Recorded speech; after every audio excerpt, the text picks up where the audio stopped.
Nunggu seperti apa RDG Bank Indonesia di pekan ini? Ekspektasi Anda seperti apa? Kita melihat, mungkin bukan necessarily yang ini ya, menurut kami di Trimegah Aset, mungkin ekspektasi kami untuk RDG Bank Indonesia, mungkin mereka bergerak satu kali memotong suku bunga. Tapi itu pun konsisten dengan view kami sebelumnya, saya kira mereka akan reaktif menunggu kebijakan The Fed. Saya kira itu sangat tepat posisinya karena sekarang kita lagi kelebihan momentum nih, rupiah kan sangat kuat ya di market. Jadi kalau menurut pertimbangan kami, apakah lebih bijaksana kalau kita menggunakan momentum ini, so we have the luxury to wait. Kenapa nggak tunggu saja The Fed seperti apa, baru kita bergerak gitu. Baik, artinya dengan indikator rupiah ini berada di posisi yang kuat, ini belum cukup juga bagi Bank Indonesia mungkin untuk melakukan pemangkasan suku bunga sebelum The Fed? Ya, menurut kami sebenarnya Bank Sentral Filipina sudah melakukan ya kemarin. Indonesia sebenarnya we can do it, tapi menurut pertimbangan kami lebih bijaksana sepertinya kita bisa saja menunggu karena sebagai momentum sudah cukup kuat. Jadi pemerintahan kita baru ada reshuffle hari ini juga. Jadi kelihatannya positioning kita cukup baik untuk berbulan-bulan ke depan dan sedikit lagi ada pilkada. Alangkah lebih baiknya jika kita sebenarnya menunggu. We have the luxury to wait. Nggak usah terlalu proaktif. Soalnya begini, the Fed memang sudah ada 3 kali projection based on market ya. The Fed futures shows that ada 3 kali kemungkinan pemangkasan. Tapi bisa saja misalnya data berbalik membaik lagi di Amerika. Kan data is always noise, it's not one straight line kan. Nah kalau terjadi seperti itu, kita sudah bergerak tapi The Fed belum bergerak, mungkin lebih noisy buat kita. Seperti Baik, itu. tapi harapan Anda di Jackson Hole nanti seperti apa kisi-kisi yang diberikan The Fed? Apakah Anda masih cukup optimistis akan ada pemangkasan di bulan September atau mungkin saja diundur lagi? Menurut kami, it's data dependent. Jadi the market shows that memang ada 75 basis point ya, up to 100 basis point ekspektasi sampai hingga akhir tahun. Nah, tapi tentu saja The Fed seperti yang sudah mereka selalu data driven. Menurut saya pribadi, ekonomi Amerika itu bukan sesuatu ekonomi yang mudah untuk semerta-merta menjadi resesi. It's a big economy, consumption driven juga, sama mirip-mirip seperti kita ya. Tidak mudah untuk istilahnya mendorong Indonesia ataupun Amerika untuk menjadi resesi. Jadi it's really data driven. Kurang lebih sebulan yang lalu market kita semua dolar di-dump gitu kan karena tiba-tiba ekspektasi The Fed untuk cut sangat-sangat tinggi karena pelemahan data. Kemudian minggu lalu datanya sedikit lebih kuat sehingga 10-year mereka balik lagi ke arah sempat rally lagi yieldnya naik lagi ke dekat 4% lagi. Jadi ini semua data driven menurut kami. Yes, market expecting for the Fed to cut in September.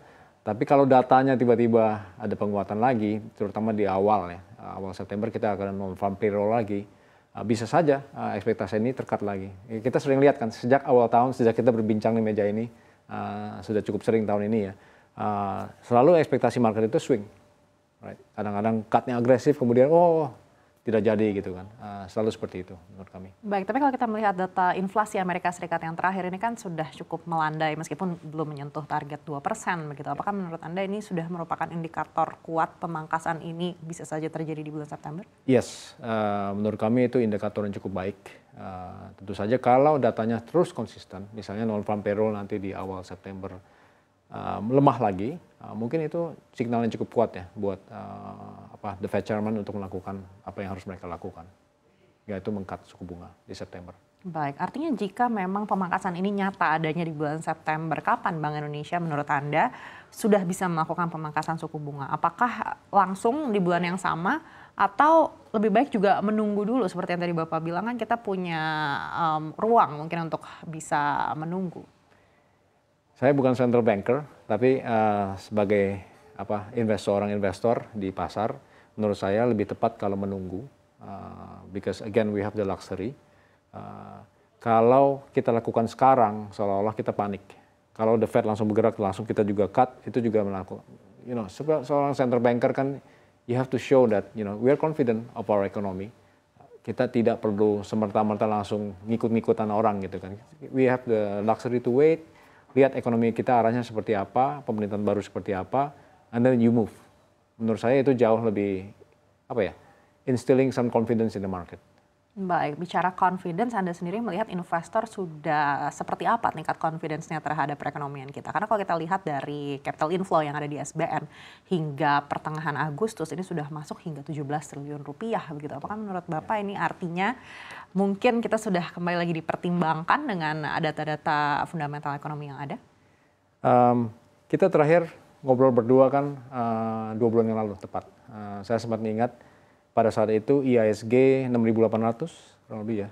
Kemudian SBN 7,1, rupiah 16.350 kurang lebih posisinya. Sekarang jauh berbeda. IISG sudah 7.400 lebih. Kemudian IDR sekarang rupiah sudah di pagi ini hebat sekali ya, 15.000 di bawah 600 malah ya, 15.600 di bawah. Kemudian juga SBN kita sudah rally 6,7. Nah, what I'm trying to say is the market moves ahead kan. Jadi jelas pertanyaan Anneke tadi, apakah ada confidence di investor? Of course. Jadi flow has been coming in. Oh by the way, terakhir kita berbicara net inflow ke Indonesia itu 2 bulan yang lalu ya, kurang lebih 3 billion US dollar kalau memperhitungkan SRBI. Kalau kita lihat kali ini, inflow-nya lebih lagi, naik lagi itu. Sekitar, saya hitung-hitung sekitar 7 billion, additional 6 billion ya, additional sejak saat itu. Karena SRBI saja sudah dibeli lebih dari year to date ya, 10 billion lebih US dollar. Dan tadi SBN pun juga tadinya posisinya net outflow, sekarang sudah berbalik arah. Jadi itu semua sebenarnya menandakan bahwa investor asing pun confident tentang Indonesia.